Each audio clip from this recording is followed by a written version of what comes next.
વરાછાના ધારાસભ્ય કુમાર કાનાણીએ દબાણ દૂર કરવા માટે રજૂઆત કરી છે।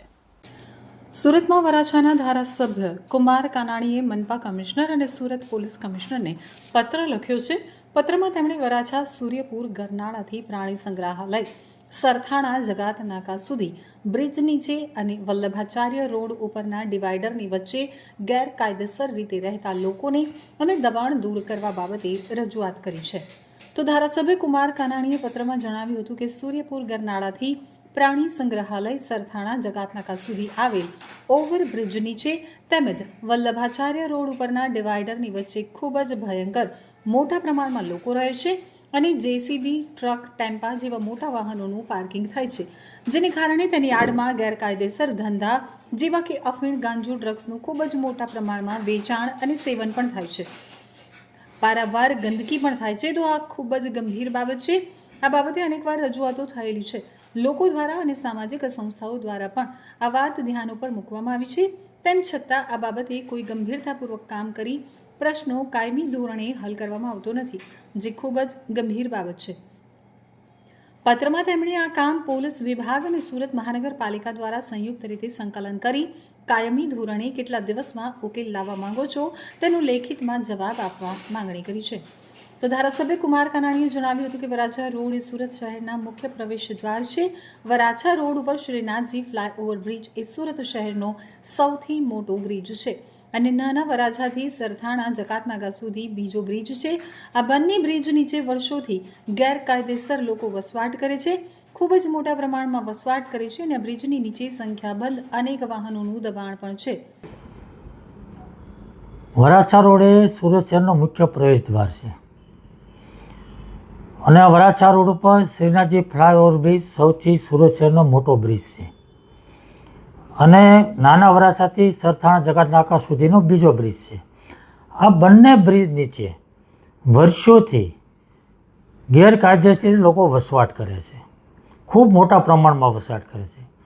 આ બ્રિજ નીચે અનેક વાહનો, સંખ્યાબંધ વાહનોનું દબાણ પણ હોય છે, જેસીબી, મોટા ટ્રક, ટેમ્પાઓ, ટ્રેક્ટરો, એના કારણે ખૂબ ભયંકર ગંદકી પણ થાય છે। આ બ્રિજ નીચે ગેરકાયદેસર લોકો ફક્ત રહેશે એવું નથી, વસવાટ કરે એવું નથી, પણ એમના ધંધા પણ 2 નંબરના છે। દારૂ, જુગાર, ડ્રગ્સ, ગાંજા, અફીણ, અનેક પ્રકારના ન્યુસન્સ એ લોકો પીવે પણ છે અને વેચે પણ છે અને અનેકવાર પોલીસે ત્યાં રેડ પાડીને પકડ્યા પણ છે અને મ્યુનિસિપલ કમિશનરને પણ ખબર છે।